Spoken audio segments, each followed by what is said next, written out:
My mother died on a Tuesday, quiet in a way that made me feel like the house was waiting for us to break it open. She'd been sick for a year, stubborn and secretive the whole time. At the funeral, my sister and I kept finding little things that didn't add up. Unpaid bills hidden in a drawer, a suitcase in the attic with 2 passports folded inside. We promised ourselves we wouldn't pry. Then we found the safe. We got the combination from a tiny folded note in her Bible. I remember my hands shaking as my sister turned the dial. The sound the safe made when it opened was stupidly loud. Inside were cash envelopes, old letters tied with string, and a passport in a plain blue cover. I grabbed it and stopped breathing. The passport had my face on the front page. The photo was from 10 years ago. The same chipped tooth, the same mole on my left cheek. But the name was not mine. The name was a different language and a different date of birth. There were visas stamped across the pages to countries I'd never been to. My chest tightened and the room tilted.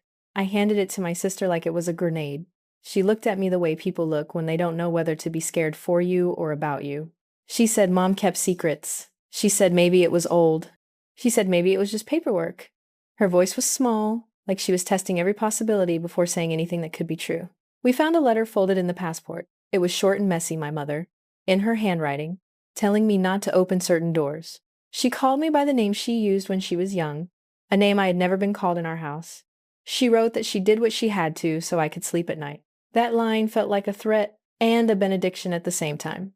I went home and sat on my kitchen floor with the passport. I felt like someone had set a mirror in front of me and asked me to remember a life I could not name.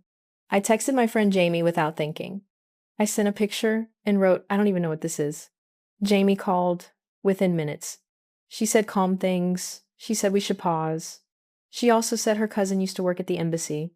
She said maybe they could tell us if this was legit. While we waited, I kept reading the stamps. There was one page with a long stamp from a coastal city. I had an inkling a place my mother used to say she'd come from when she was drunk and angry.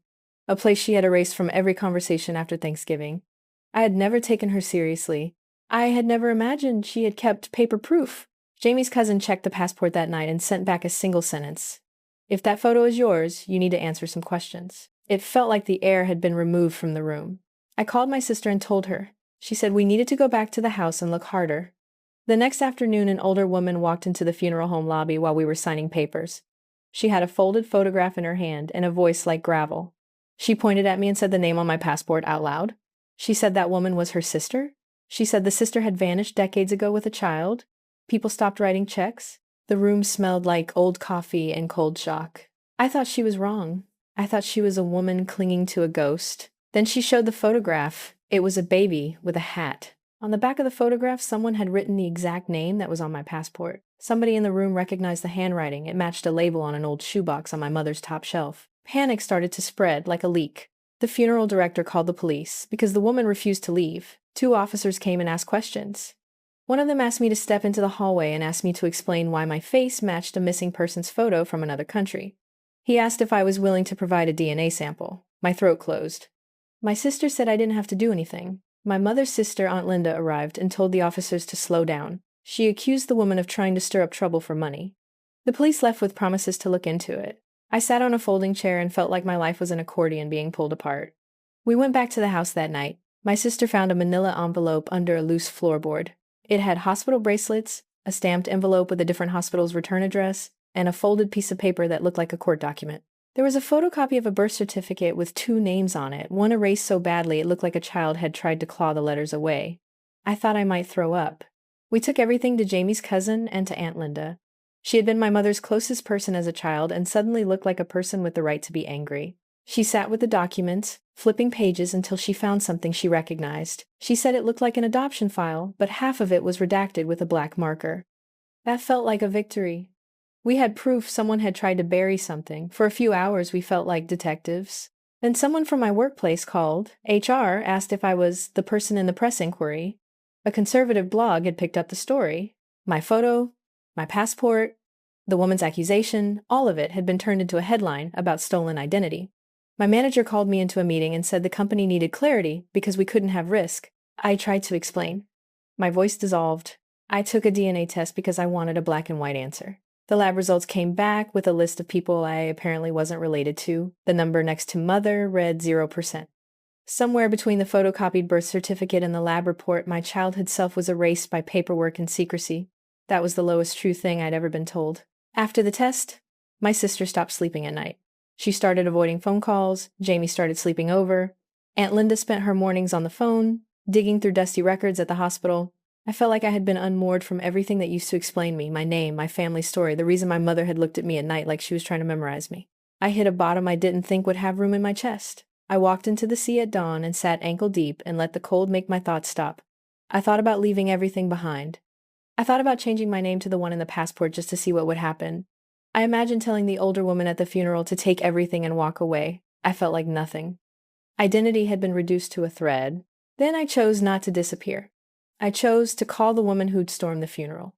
I told her I wanted answers, and I was done letting papers tell me what I was. She invited me to a cafe 2 days later and looked older in person.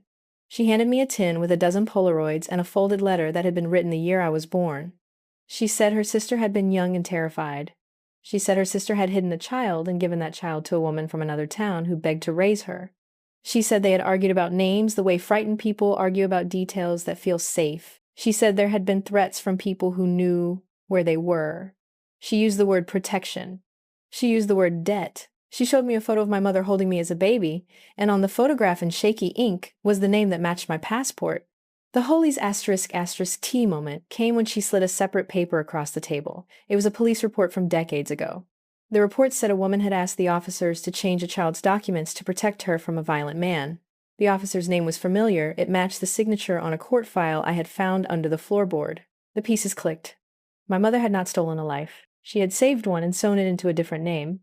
But salvation is messy. The woman who said I'd been protected was still full of grief and blame. She wanted the truth in a way that I had never had to give. She wanted to reclaim the identity she felt she had lost. She wanted explanations I could not give. Her accusations in public had started a cascade that cost me work, brought strangers to my door, and forced me to learn that the person who raised me had done something illegal to keep me safe. I realized I had a choice. I could let the story decide me, let the name on the passport drag me into a dozen claims and demands, or I could build boundaries. I chose to set a line down and say, here is who I am now. I would pursue the truth. I would meet the woman's family. I would push to have the legal papers cleared, but I would not let myself be defined by a trauma I didn't choose. The next meeting was with a lawyer. We filed to correct records, to annotate the passport, to protect me from any legal fallout. The attorney said the road would be long and expensive. The older woman backed down when she saw me organize, oddly relieved when I told her I wanted to keep my life and my name, but also wanted to meet her family on my own terms. She asked for pictures. I gave them. We both cried and agreed to talk slowly. My sister and I rebuilt small rituals around honesty. We went through boxes and burned envelopes that contained threats. Jamie helped me change passwords and close accounts that had been flagged by the blog. Aunt Linda sat with me and taught me how to say no to people who wanted to insert themselves into my grief. For the first time in my life, I felt that my name could mean more than paper. At the very end, I sat on the porch where my mother used to smoke, and finally read the letter she had left folded in that passport. She admitted everything. She said she had lied so I could be safe. She did not explain everything. She wrote that she had promised once to protect me with her whole life. She had kept that promise. The chaos didn't end overnight. My workplace eventually reinstated me after a messy internal review. The media lost interest when there was no sensational headline. The older woman and I met again months later in a park and looked at a child running and called out names, and it felt less like theft and more like a slow, careful return.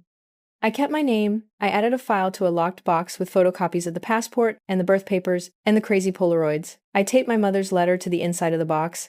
I decided I would not live with the idea that someone could define me by a document hidden behind a Bible. I was still the same person I had been beneath those papers. I was not the only story anyone had to tell about me. In the end, the opposite of the opening image was true. Before, my life felt hidden, unstable, threaded through with a secret. After, the house felt quieter in the way of someone who has set a boundary. I had a folder of messy truths, people who loved me in different ways, and a decision that my name would come from the life I remembered, not only the papers I was given. My mother had made a brutal, complicated choice, and when she died, the secret landed on me like a set of keys. I took them. I locked and unlocked enough doors to find a version of peace.